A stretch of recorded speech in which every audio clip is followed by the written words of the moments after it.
Okay, good morning, good afternoon, wherever you are. I am transmitting from the Sunshine State, Florida. My name is Anna Yogan. I am a volunteer for Reaprendência International. And today I have the honor and the privilege to talk to Amaury Pontieri, who I had the honor of being a student.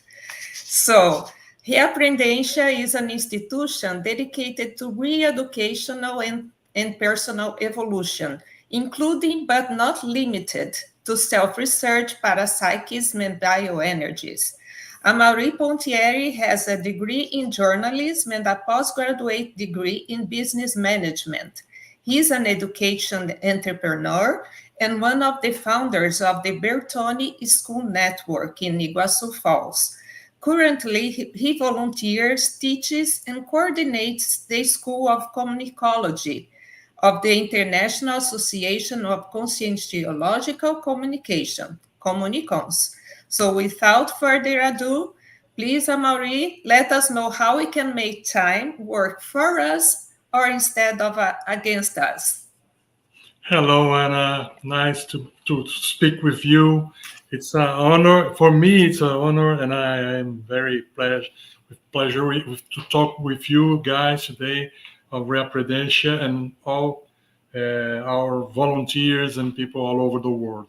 Thank you, and it's a pleasure also to speak of a subject, a matter that I love to study. I study for long time. That is time, productivity, and things that are engaged in our lives, in things that make us to work better, to make assistential tasks better. And we are going to talk about this today. Well, so the theme of our speech today is our webinar is Consciential Productivity, or how to make time work for us and not against us. That is a very common thing that it's present even in our daily conversation. The time is against us. We are running out of time. We are running against time. It's a kind of enemy for all of us. But it's don't have to be this way. Don't have to be like this. We are going to speak there. That is a common mistake in this, and it's a mindset that it's possible to change. So we are going to talk about this today. First of all, I would like to make a brief context of this webinar. The subject is a conscientiology webinar. It's a conscientiology approach. So it's under the scientific field of conscientiology that we call parachronology. Chronology, everybody knows, is the study of time and its implications.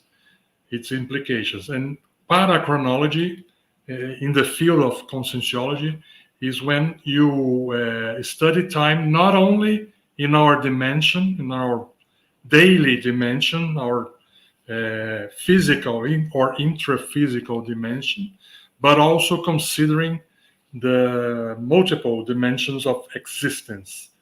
That is, not only the dimension that we can hear or see or touch with our five senses, but other dimensions also that we experience, for instance, before we were born or after we die.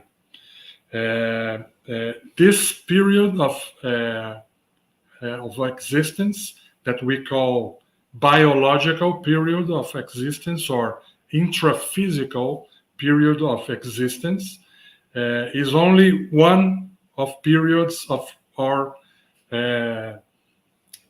existence as consciousness awareness. But not the only one.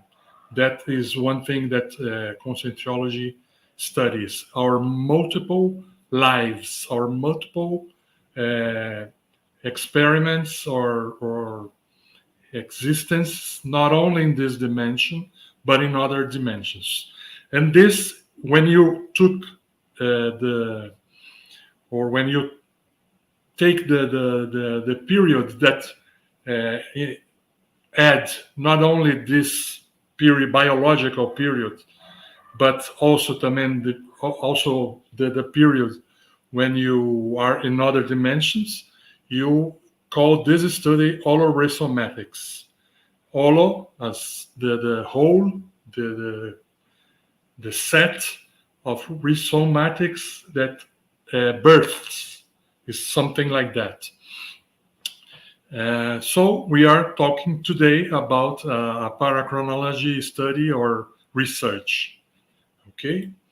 Uh, then we're starting. We're going to start as speaking uh, the the concept of consciential productivity is the same of time management. You can say that it's the same of time management or time utilization, time use, or a proposal parachronological intelligence. Let's see in more detail. Time utilization is the action, effect, or technique of the lucid intraphysical consciousness, wisely applying the hours of human life focused on consciential evolution, calculated in a cosmoetical manner involving self proexis, self prioritization, and self parapsychism. This is a concept or a definition that we found in Encyclopedia of Conscientiology. Consciential productivity has to do with useful routines, time organization, evolutive time, time that we dedicate to our evolution and the evolution of others who work and live with us. That's the primary concept that we are going to work here. So sometimes I will talk about consciential productivity, sometimes I will talk about parachronological intelligence or even time utilization, time management. All these things are synonyms. Okay. Uh, all right, and this has to do also uh, with opportunities, to use an opportunity, to uh, see an opportunity and take this opportunity, not to let it pass. And in terms of opportunities, there've never been so many opportunities for acquiring knowledge, practicing interest systems, or self-developing intelligence to carry out evolutionary tasks. This is very important to know. Um, I don't know, Anna, if I'm my image is stuck. I don't know. Oh, okay. Let It me, seems it seems that my slides are okay, okay. but no, my Oh, let me, yes, your image is not. yeah, it's stuck. Let me take you out and put you again. Let's see how it goes. Now it's not going.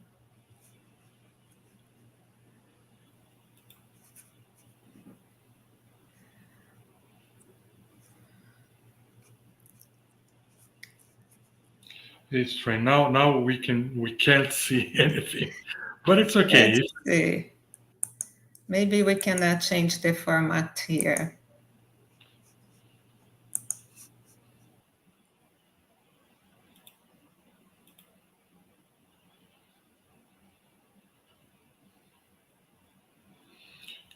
Mm,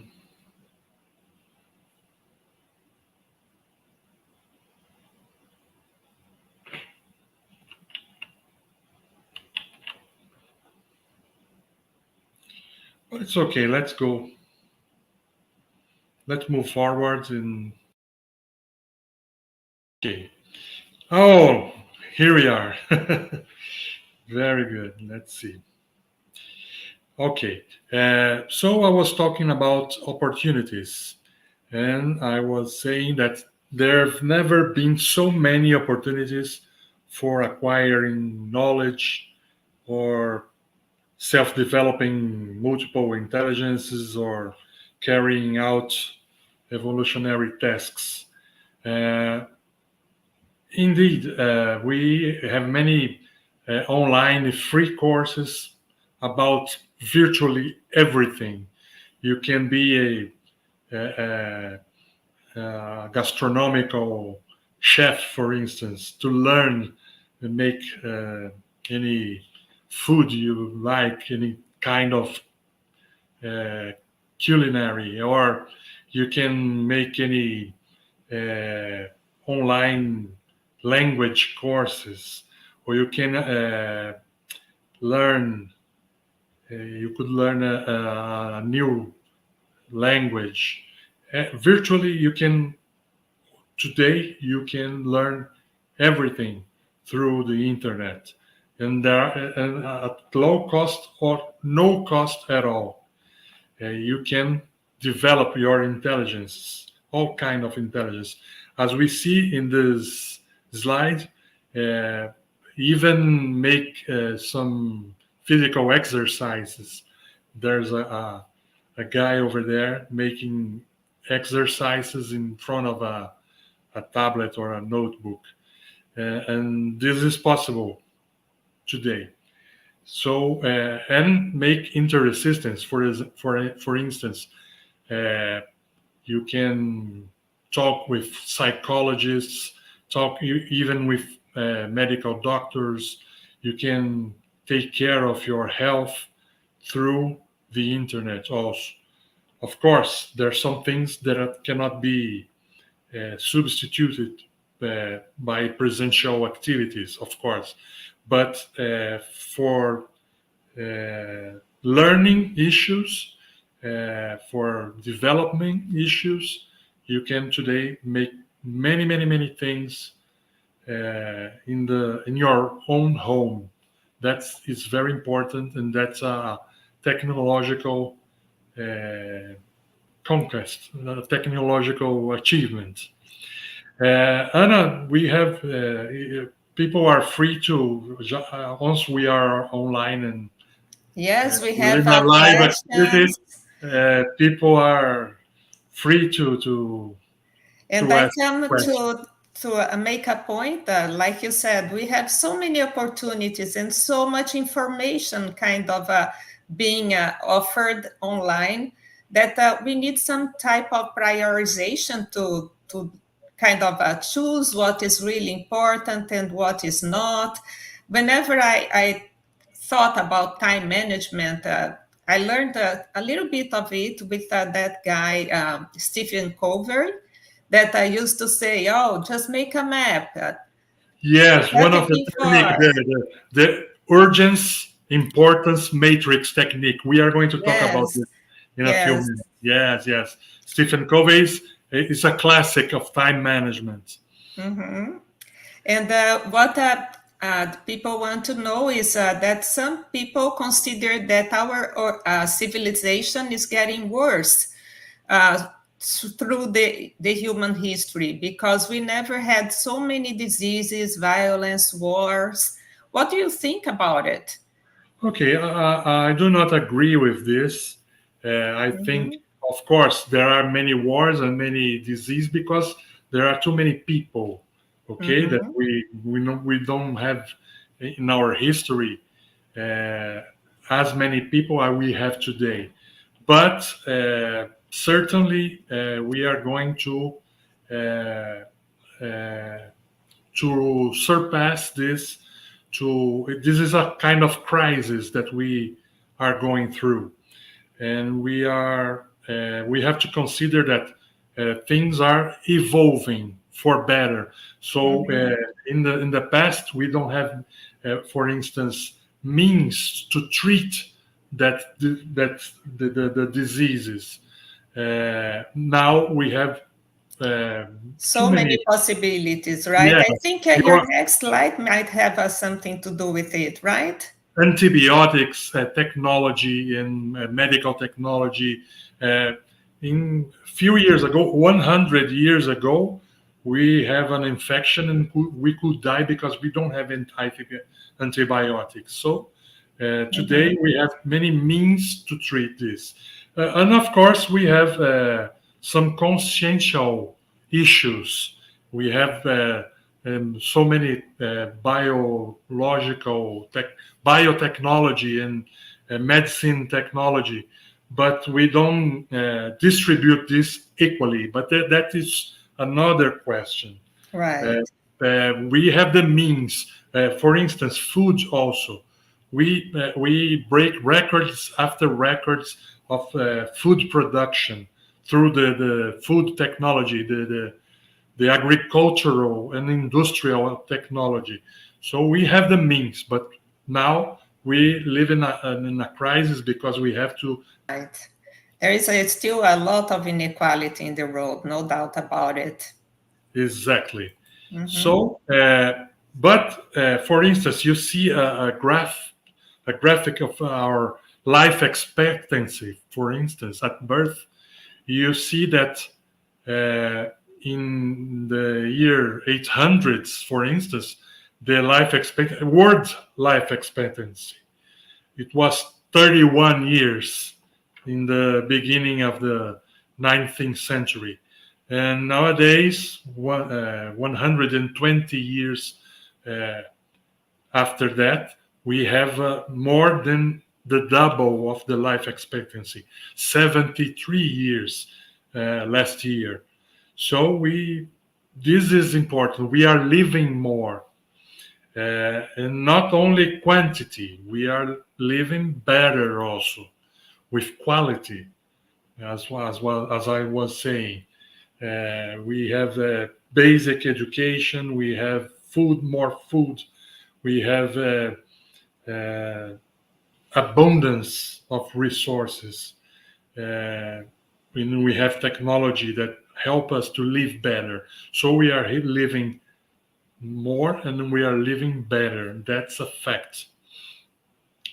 Of course, we have inequalities. If you see for instance, the graphic of life expectancy in the different continents, there are some differences. In Africa, for instance, is not the same life expectancy. You don't have the same life expectancy as we have in Europe or in Americas or in Oceania, for instance.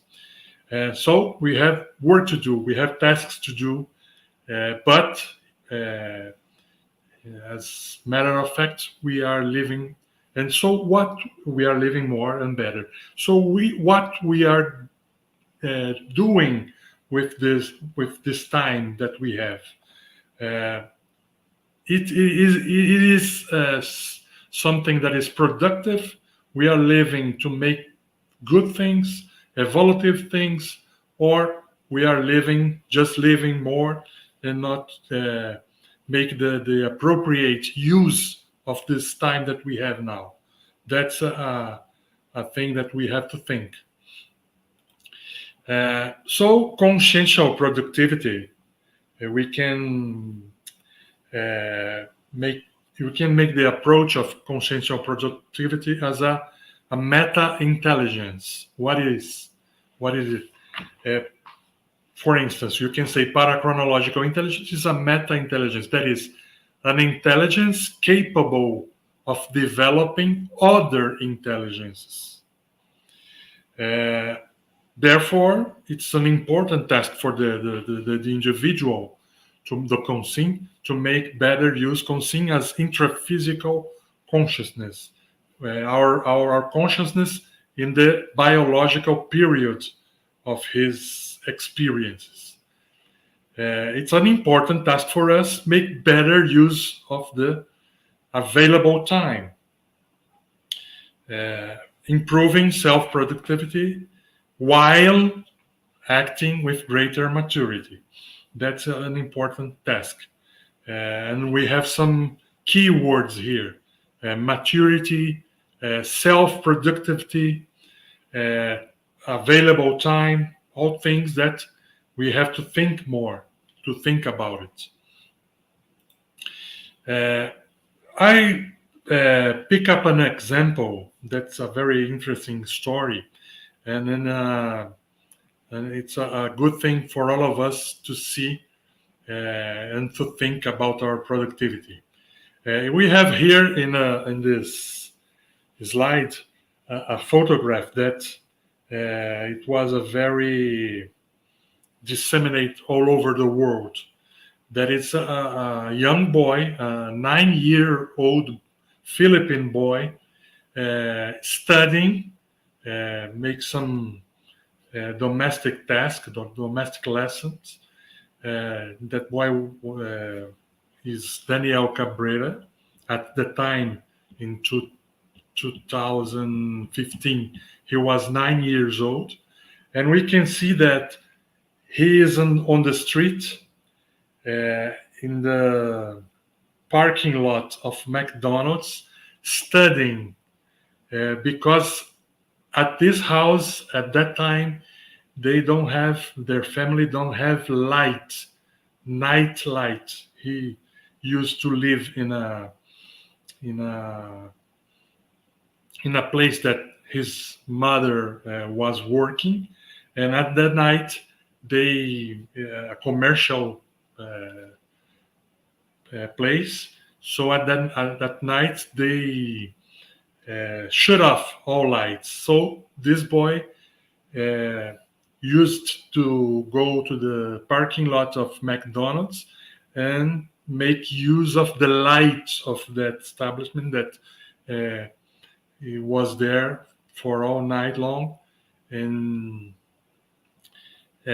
one medicine student, a young woman, was walking in the streets and saw that scene and take a picture and publish it and post it in his social media. And then this photograph make a huge uh, success. It was a huge success all over the world. It was shared in more than 7,000 profiles in social media, Facebook, mainly Facebook. And the boy, after that, received many help.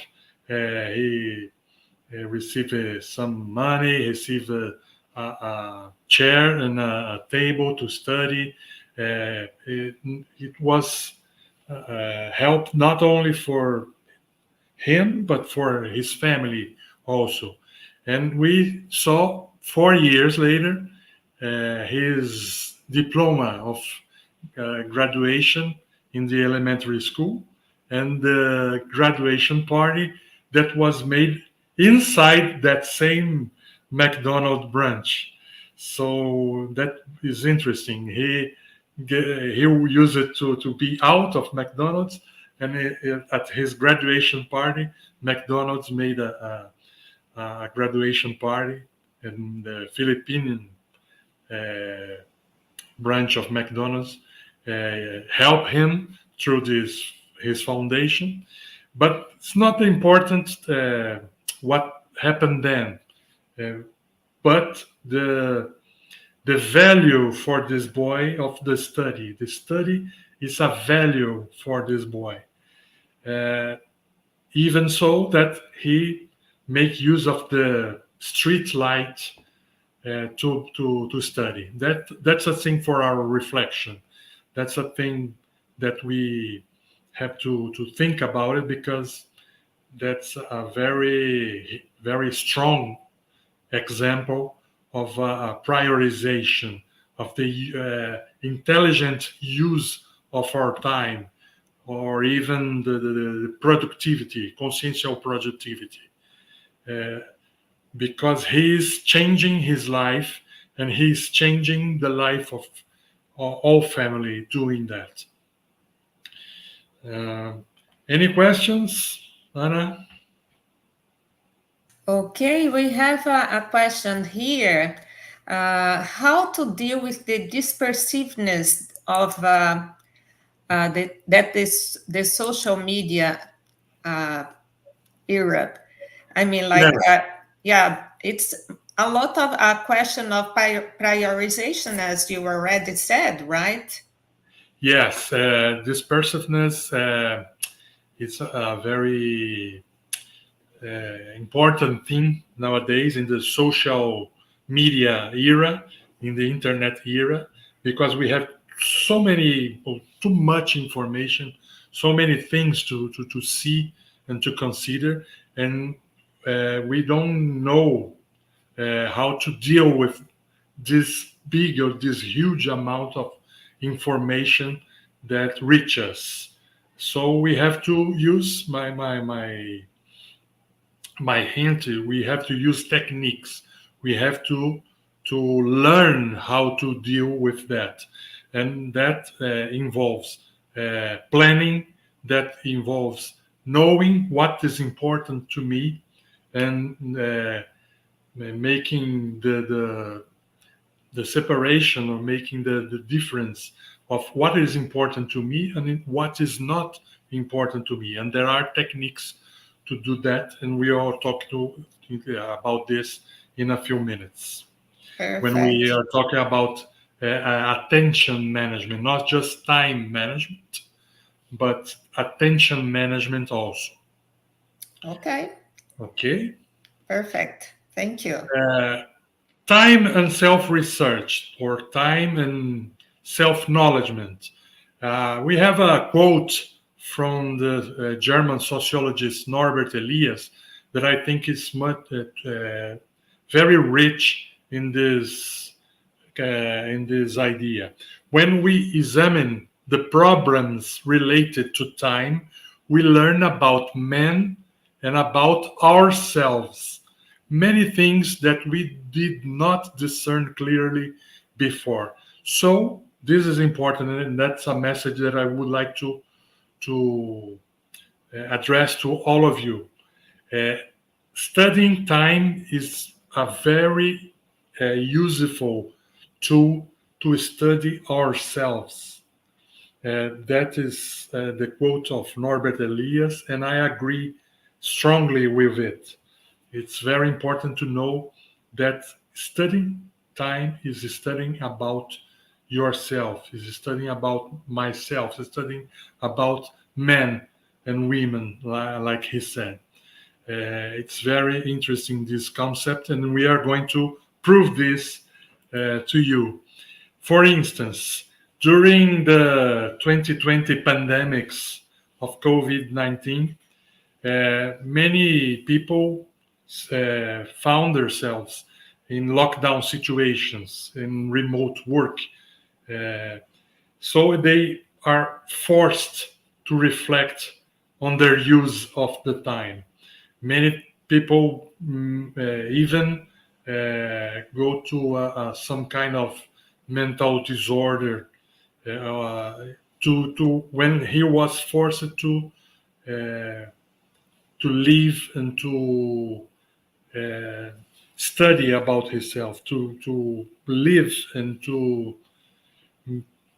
get some time for themselves. So this is interesting to see how time and pandemic and other individuals experience traumatic situations involving unexpected uh, death of their relatives and their friends, or even near-death experiences, for instance, uh, being confronted with the limited time on their lives, or in their biological periods of consciousness awareness. For instance, I brought up my own example. That photo that you see there, it's my photo.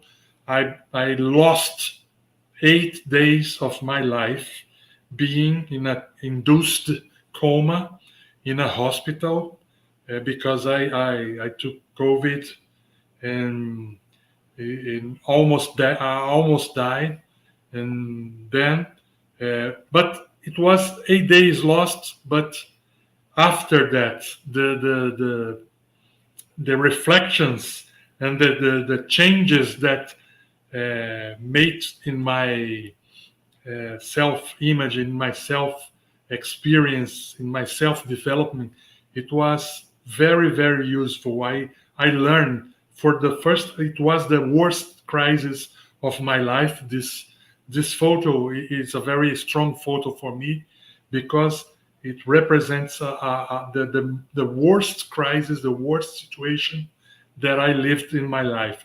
But that was not in vain because I learned from that situation. And the most important thing, I was a time researcher before, but that experience make me incorporate, make me think in depth about all things in my life, all things that I was doing, all things that I must do in the future. So it helps me a lot. I think in the whole situation, it was a positive thing. Do you have any questions, Anna? Well, I'd like to comment something about the near-death experience because I remember you as a teacher being a researcher of the near-death experience. And then all of a sudden, we are during the pandemics and you suffer a near-death experience. I mean, like it was, Yes, it's like the helpers, the astrophysical helpers said to me, "Well, you know too many theory. Now you have to have the practice of the yes. near-death experience, something like that." And now It's, you can talk about time with a lot more propriety, yeah, right? more propriety, more moral authority. That Mhm. it's very interesting. Uh, but this you can reflect of these things of consciential productivity, of your use, your utilization of your use of time without pass through these traumatic experiences. You don't have to pass through these traumatic experiences to make redirections or recycling uh, things and facts and situations in your own life. That's the message that I would like to give you. And one interesting speech or one interesting conference that I recommend to all of you is this TED Talk. TED Talks is that a program of short uh, talks in the internet, in the YouTube, to the people of many subjects, various subjects. And one of the TED Talks is from Rick Elias. Three things I learned while my plane crashed. It's very interesting. Rick Elias was in the front row seat in the flight 1549, that plane that crash landed in the Hudson River in New York in 2009. And he made a very good TED talk about that experience because in the minutes that he think he was going to die, uh, or he thought he was going to die, uh, uh, it was a complete life change, a mindset life changing uh, for him. It's a very interesting to see his thoughts and his considerations about this. You have a QR code in this slides to locate this in YouTube. Uh, so, in a kind of synthesis, more than the speech is the schedule that reveals a person's values. This is one of the things that Norbert Elias would like to say. when he said that when you stood time, you stood about yourself. For instance, let's see, you can, this is one technique also. You can call this the schedule technique of time management to see to enlist all your activities, let's say in 1 week or in 1 month, and to take notes how many hours you took with that activity. For instance, activities of health and wellness. How many hours of your week or how many hours of your month you expend doing some health or wellness activities? Because if you ask everyone about this, how important is health and wellness in your life? Everybody will say, "Oh, health and wellness is mm, too many, too much import has too much importance in my It's life." Okay, like but how everything. many? Yes, but that is only speech. How many time you expended in with this kind of activities? Self improvement, lifelong studies, knowledge travels, updates. How many time do you expend in this? Productive leisure also, because productive leisure is an important part of our daily activities. Professional career, how many hours do you expend on this? Volunteer work, friendships and affective relations, that's it's very important also. So you have this simple task to do. Choose an amount of time that is representative in your life, and make a, take a note of how many hours you spend, and that will say a lot about your values and about your prioritization. It actually is going to show you how coherent you are with your priorities. Because sometimes we put like, oh, health is so important. But when you put the hours that you use doing exercise or eating healthy or going to the doctor, planning your meals, you are going to see it's so little. So you don't walk what you talk. And that's something very important about time, because it is going to show you the choices that you make for yourself. And that's where the wisdom is also going to tell you a lot about yourself, right, Amari? Exactly, exactly. That's very important. So, each one of the things that we will show you how are your chronological lucidity, the clarity of reasoning, the hyperacuity in relation to the experience of the multidimensional hic et nunc. This is a Latin hic et nunc. It's a Latin expression that means here and now, the multidimensional here and now. The here and now, not just that of that dimension that you see, but the dimensions you are not seeing also, the things that are subtle. Uh, and chronological lucidity is related to concentrated attention in the present moment, mindfulness, the same of mindfulness. Uh, Parachronological lucidity, that we have including a entry in the Encyclopedia of Conscientiology calling parachronological lucidity, is when you not just consider the time in this life, but in the set of lives, the past lives and the future lives, make plannings, having retrocognitions of past experiences that are useful today.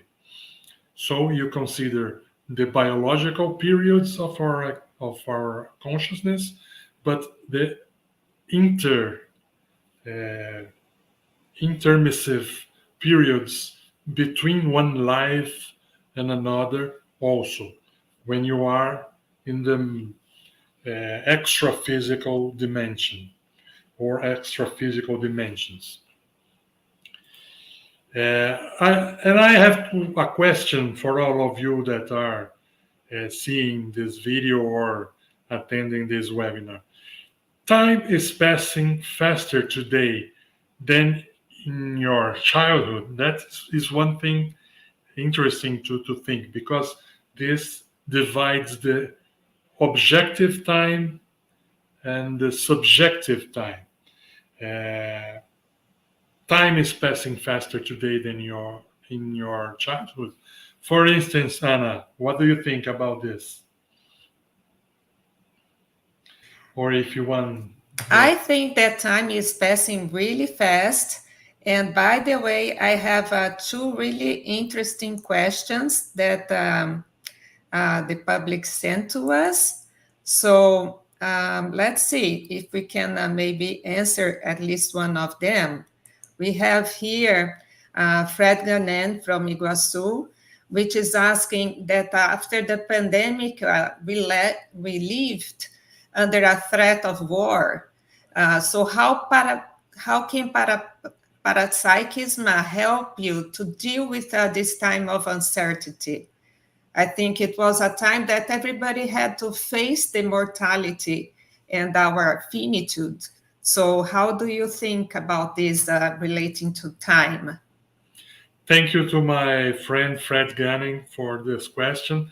I think the parapsychism is a tool that we have to deal with these uncertainties, this anxiety of these wars and this threatening of wars that we live today, and this economical turmoil. All this make us very anxious, and parapsychism it's a tool, or it's a resource that make us to think better, to know what is going to help, to know that we are not alone in all these situations. We are with our helpers. We are uh, these things are under supervisors of astrophysical supervisor. We know also that this is not the only planet with civilizations, and there are many civilizations throughout the universe that pass to this kind of teenage crisis for that we have today. All this is available to who for those who have parapsychism, and that is certainly useful and helpful. But coming back to that question, that if time is passing faster today or in the past, some may answer that the same 24 hours that we have in our childhood is the 24 hours in a day that we have now, and that we are focusing in the uh, objective time. But the perception of time is different nowadays. There are a research in the Rensselaer Polytechnic Institute in Troy, now New York, that measure this perception of time. And for a 20-year-old person, 1 year passed 8% faster at the end of the 20th century than at the end of the previous century, the 19th century. For a 35-year-old person, 1 year passed 22% faster than a century before. The perception of time is uh, faster. And for a 60-year-old person, 1 year passed more than 7 times faster. The perception is more than 7 times faster. What is the main cause of this? Is fundamentally technology. We have now faster vehicles, faster means of communication, faster. The things are, for instance, in communication, we have instant communication nowadays. Then the perception of time also change. So time is really passing much faster today, but because the perception of time that change and change, but that's one thing that is important. The anxiety also increases. We have a pair of authors, Thomas Davenport and John Beck, in the book The Attention Economy, that say that we don't have to manage time, we have to manage attention. That's a very interesting concept and a very interesting changing of mindset. And what this author says, since few of us have a good perception of how to effectively process vast amounts of information, we are doomed to allocate our attention. We don't manage to allocate appropriately our attention. We don't know how to do that. Never in the history of mankind, the individuals are uh, bombed with this uh, amount of information, and that information come through our cell phones, come through the notebooks, come through screens in the street, come to our television sets. Everything bomb us with information. So we have to use techniques to deal with that, as we said before. This is in this book, the economy attention.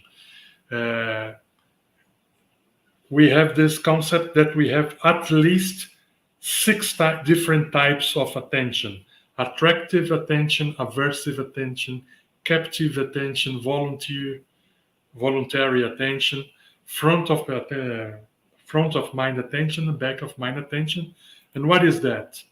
Depending the time, the type of attention that you are more you have the most, so the kind of things that will attract you is different. For instance, back of mind and front of mind, we see here a guy reading in a public transportation, and he is hearing some music. So it's perfectly possible to hear music while you are reading. The back of mind is on the music, and the front of mind attention is on the reading. But it's not possible for a surgeon that we see in the right photography. It's not possible that he could not listen music while he's doing this front of mind. Some people need to focus or to concentrate. If he was listening to music, he could not be making a surgery or something like that. So different activities uh, works with that kind of different pairs of attention, like volunteer or voluntary attention and captive attention also. Here we have a school situation, and we are forced to our attention to something, and here we have a volunteer activity or voluntary activity. So you choose to put this attention, and in that one you are forced to have your attention to something. And attractive versus repulsive attention are the other pair of attentions. So why he used that? Because it's the basis of his attentionscape matrix. you can make a diagram with front of mind uh, and back of mind quadrants, and captive or force or voluntary attention, and put your activities to see the kind of activities that are more frequent in your kind of attention that are more frequent in your activities. This will help you to understand your personality and your what kind of activities or information that are more frequent in your psyche, in your mental activities. And here we have, so we are going to the end of our webinar. Some techniques people through these years that we are going to that we studied this, and we have attended many publics speaking about time and attention management. People ask me for techniques, and there's lots of technique. If you make a if you Google and make time management techniques or attention management techniques, you will see many in our conscientiological research. Also, we have many in the Encyclopedia of Conscientiology, for instance. You have here the intellectual shift technique, the Antelucan work technique, the self-thought agenda technique, the holosomatic agenda technique that we will speak in the next slide, the concept map technique. There are many. The technique of an additional year of intraphysical life, that is a technique of priority management. There are many things you can. The reading note-taking technique for your studies, the Pomodoro technique for studies. Also, there are many, many, many time management techniques. You don't have. You will not be in difficult to find appropriate techniques to help you, and not just for time management, but for attention management also. The planning technique is a very important, and anti-dispersiveness techniques also is a very important technique for you. Okay.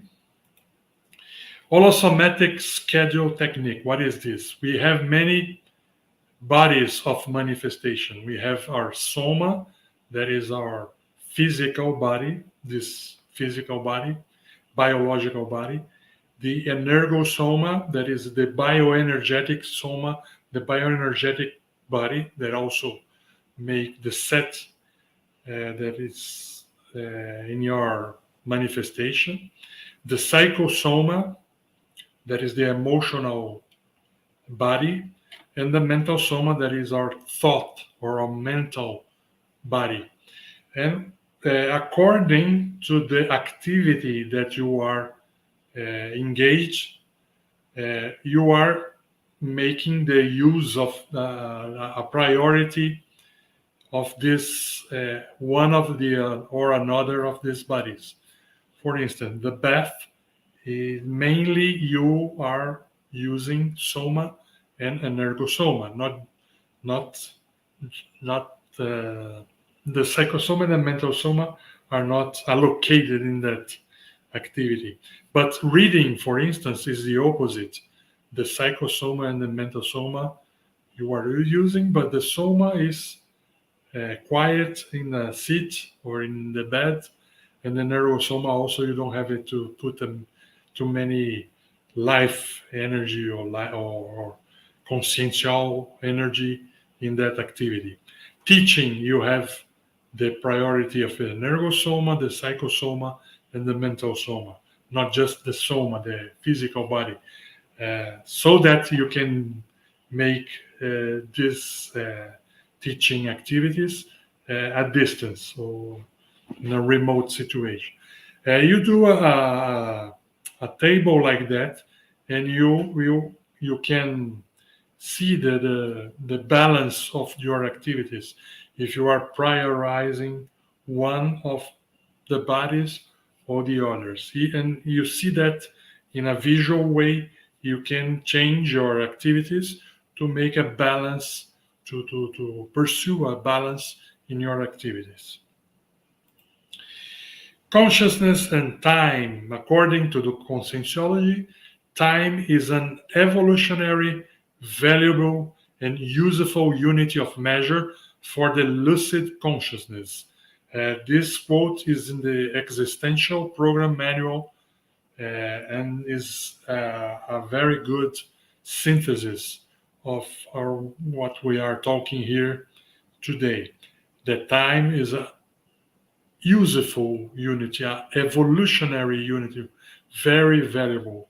So it's important to measure, to understand, to see how are you are using this resource, because it's a limited resource in our life.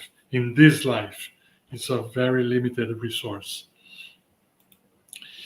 And as conclusion or synthesis, the appropriate use of time involves carrying out activities, tasks, or useful work for the individual or other consciousness without losing sight of the evolutionary purpose, and within the realm of intraphysicality, the lucidity and cosmoethical responsibility regarding the finiteness of temporal resources and opportunities.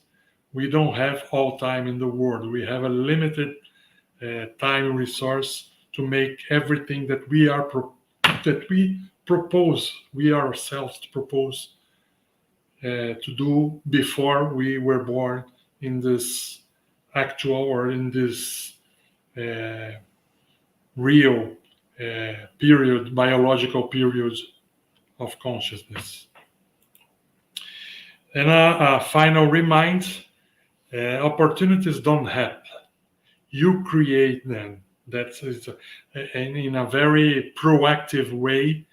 The opportunities only appear to those who are prepared to take the opportunities, not to just let it go. This is a very important, and I think is a very synthetic quote that synthesizes the uh, consciential productivity that we are talking about this day. We have a Uh, last question here. let's see. In your point of view, parachronological intelligence could be considered a module in the set of human multiple intelligences?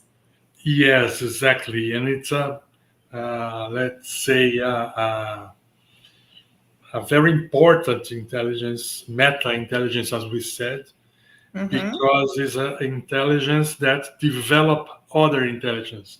For instance, if you organize your time, your schedule, you can put the developing of other intelligence that you judge that it is important for you. Mm-hmm. For instance, I would like to develop my polyglotism. I think it's important for my evolution and the evolution of other people that I would speak many languages, other languages, for instance. So I will learn this other language. Uh, of course, nowadays we have technology that is helping Help us. a lot, We have yeah. artificial intelligence that will help us a lot. But to learn another language is to make an immersion in other cultures. We are learning also to understand how other cultures and other people live and how they think and how the culture is. So it's important to know, and this will help us to develop empathy also, to develop a Sensitivity. sensitivity and means Mm-hmm. to relate, Interact better. interact, and relate better. Yes. Mhm. Yes, I think it would be kind of together with the cultural intelligence, right? Because when you have that notion that you have a way of choose better how you apply your time to your priorities, you can also make a connection in a better way with the other person, because there are so many times that the golden rule does not apply. Doing what I expect is not what the other person is going to be expecting, especially in a different culture. So this, if we started talking, we would go so much longer with this presentation that we would take 3 or 4 hours. And Yes. I do appreciate Amaury taking the time, and I know that he's a very, very busy man, and he's here with us today. It was such a treat to be able to be here watching you teach us again. Okay, and You, I, we I, I appreciate and I am honored to this invitation. I would just like to talk about an activity that we will have in Communicons next week, next weekend, and it's the week of the communicology. Uh, that is, it's the it's held in Portuguese, the activities, but those who want to participate of this week, it's dedicated to the themes of communicology. We are talking about chronemics, that it's a kind of study that involves time and communication. That chronemics studies, for instance, how we behave in with our time through our communication. For instance, some cultures, when you make an appointment, it's important to start in the sharp at the time that you are appointed. In other cultures, that it was not so important, and so this uh, talks about a little bit how we behave in matter of time. For instance, how we communicate of our time. So we are going to have laboratories, we are going to have field course, and we are going to have workshops. We are going to have short courses. So everyone is invited. Some of these activities are online, and some of these are presential in Foz do Iguaçu, in Iguaçu Falls here in Brazil. But everyone is invited if you want to participate. thank you very much. And I also would like to make a special invitation here, because we are going to have the course Fundamental on Consciousness Evolution, which is a course that is going to have a hybrid form. It has some parts that are going to be presential, other ones are going to be online. And I don't know when we are going to have this course again in the US. So I would encourage you guys to make yourself available for this. It approaches various items and various topics of conscientiology, and it's going to happen in August. We are planning this with a lot of work, and I believe it's going to be a great course. Other than that, we have the next webinar that is going to happen in the third Sunday of the month. It's going to be overcoming the challenge of writing a scientific article with Alicia Decker. It's going to happen on May 19th, the in two weekends. And again, thank you so much for your attention, and thank you so much. It was a pleasure to be here with Amaury today. Thank you, recommendation. Thank you all. Okay, bye bye.